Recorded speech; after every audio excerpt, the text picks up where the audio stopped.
I'm reminded of all those old infomercials about piracy, and you know what? I would absolutely download a car. Hey there, kiddos, and welcome back to the channel. I'm Uncle Frank. I'm gonna let you are having a great day, and in today's video, I'd like to sit back in my very squeaky chair, relax, and have a little conversation with all of you guys about a dead card game. That's right.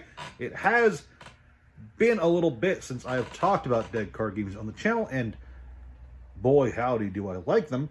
So I went over to the shelf, just saw what I had, and decided that today we're talking about this bad boy, the 7th Sea card game, released by Alderac Entertainment Games, AEG, back in 1999, I think.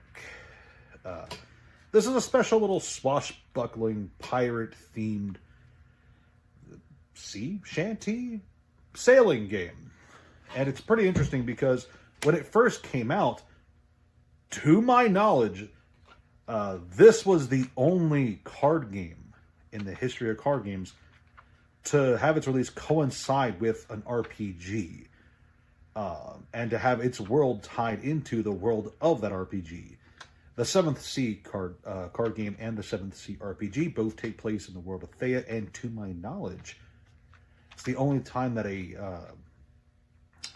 twin release has happened. Yes, I know that Vampire the Masquerade has its own card game, also called Vampire the Masquerade or Jihad, if you have the very first set, but those weren't a coinciding release. Vampire the Masquerade came out in 91, I want to say, and the card game came in 93 or 94. Had to have been 94. But I'm getting off track. Today we're not here to talk about vampires. We're here to talk about pirates, which is way cooler. Why do I not have a pirate hat in my collection now that I think about it? Oh well, problems for another day. I did try to get a copy of the 7th Sea RPG here a while back, but it never showed up, so I'm just going to go ahead and do the card game without it. And yeah, this is it's just such an interesting little game because it really tries to capture the feel of those, like the idealized fantasy version of pirates that just kind of linger in the cultural zeitgeist. You know, how historically pirates were not as interesting as we like to make them out to be. This game really kind of leans into the idealized pirate. And in the game, it's really, there's a lot going on. You utilize pirate captains who hire crews to move ships from sea to sea in an attempt to claim victory by either sinking all of your opponent's ships or getting 5 control cards in play. Those are the win conditions. Get rid of all your opponent's ships or play 5 specific cards and not let your opponent have those same 5 specific cards. I won't go too far into depth with the rules because, like I said, I've only read the rules. I have not had a chance to play the game. I do want to, but it's not something I've done yet. Believe it or not, I have not played every single game out there. I am aware of a lot of them, and I have played several, but I have not played all of them. But while I won't go in too deep to the rules, I will say that 7th Sea has some pretty interesting things going for it, beyond just the fact that it's got pirates, which is cool. One thing I really like is that the players have a joint turn, split up into several phases, but the main phase of the game is where both players take turns going back and forth, making one action each. Until they are out of moves to play. Now, these actions can range wildly from moving your ship to another sea, or attacking another ship, or trying to board another ship, etc., completing quests, and all that jazz. And like I said earlier, if you manage to sink all of your opponent's ships, or get enough of the control cards into play without your opponent getting them out there, you win the game, which is all hunky-dory and great. Another thing that I really like, another few things I really like, is that from a flavor perspective, this game is really on top of things. They really leaned into the tie-in with the RPG. This game has its own world with its own lore. its own storyline, its own factions and character deaths that apparently had some reflection in the card game itself and the mechanics. So it's very much like Magic the Gathering, where some of the mechanics of the card game is informed by the story or vice versa. And I thought that was really cool because there's not too many card games out there that do that, where they intertwine the mechanics of the game with the lore of the game. Because the factions that you can choose to play with are all actual factions in the story that have their own storylines and such developing. And that ties in not just to the story of the game, but the RPG as well. Because, yeah, you can play the card game, but from what I understand, or at least from other people have told me, you can play the card game to experience the story, or you can play the RPG and play through the world in that way. And they're both kind of intended to be just two facets of the same gaming world, which is really cool in my opinion, that AEG would have gone through all that effort to tie their two different kinds of games together. An RPG and a card game are very different, but they apparently went the extra mile to try and tie them together. And it's really cool.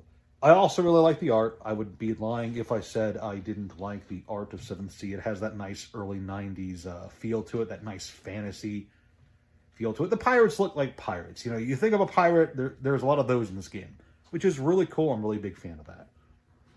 But there are some buts. Yes, I do think the joint turn is really cool. I even think the mechanics, the core gameplay, from what I've read, because again, I've not played it, the core gameplay loop looks really flavorful and mechanically tight-knit.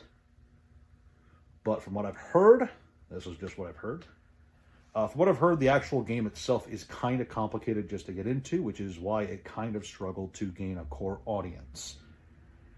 It did last for several years. Like I said, it came out in like 1999, maybe. Had 10 sets, the base, and then 9 expansion sets, and it lasted until like 2002, something like that. So it did last a few years, but it did hit a wall not too long after release, and it's no longer around. From what I understand, there was a bit of an attempt to keep the game going after it died, and there is definitely still collectability here. Don't get me wrong. But the complexity of the game at release, the fact that it was competing with a lot of other games at the time, especially Magic and Pokemon were both well established by this point. Yu-Gi-Oh! Was just around the corner. It definitely had its work cut out for it. And like I said, from what I heard, it was a bit of complexity that kept a lot of people out of the game, which is why it's no longer around today, which is unfortunate because, like I said, it does have a lot of cool stuff going for it. It has a nice story. It's got cool mechanics. It's got pirates, it's always great to see pirates, right? But even with it being dead, there's a huge benefit to the fans of it in the fact that it's very collectible. Dead card games have the same market influence on them that regular card games do, with the benefit of time. A lot of dead card games, especially a lot of the more standout ones, are old as hell. This game is over 20 years old. There is no more of it coming to market. So when I say it's collectible, I mean it. Most booster boxes are like $200 to $500, which is affordable for a 20-year-old box, don't get me wrong. But it's definitely more than you'd expect for like a dead card game, which is nice. Really nice. I've heard whispers online about people trying to get it back going. I think there was a digital set not terribly long ago. But while it is cool, and while I think it's a nice card game, I don't think that a hyper niche card game with a relatively complicated initial rule set is gonna get a revival. So I'm just gonna say that for if anyone is curious. No, I don't think it's gonna get revived. But beyond that, I don't have any other hard opinions because, like I said, I haven't given it a try. I haven't been able to actually play it. I do want to at some point, but I've already got a laundry list of card games to play. It's just one of many. So overall, what do I think about it? Well, I'm very intrigued by... Very squeaky chair. I'm very intrigued by the story, the lore, the presentation, and all that. You guys know me. If a card game has lore, has a story to it, that automatically makes it more interesting, more intriguing in my eyes, because I love lore like that. I'm a sucker for it. But it doesn't automatically give it a free pass. I will have to actually try it out and see if it is as new player barriered as people say. I don't think, in my experience, when people give a lot of these heated opinions, there tends to be a lot of exaggeration. So I don't think it's as bad as some people are making it out to be, but I'm sure that there is definitely going to be a bit of a learning curve, perhaps, especially after reading through the rules. But that'll be a video for another day. If I ever get around to actually playing, of course, I will share it with you guys and let you know what my actual thoughts are. But for now, that is all I have to share. Cool pirate game. Cool pirate game with lore. That's great. Anyway, that is all I have to share with you kiddos today. Please like, share, subscribe. Leave a comment down below if you've played this game. Absolutely, let me know. Let me know your thoughts. Other than that, check out the Discord, check out the Patreon. Thank you guys so much for watching, and I'll see you next time. Ciao.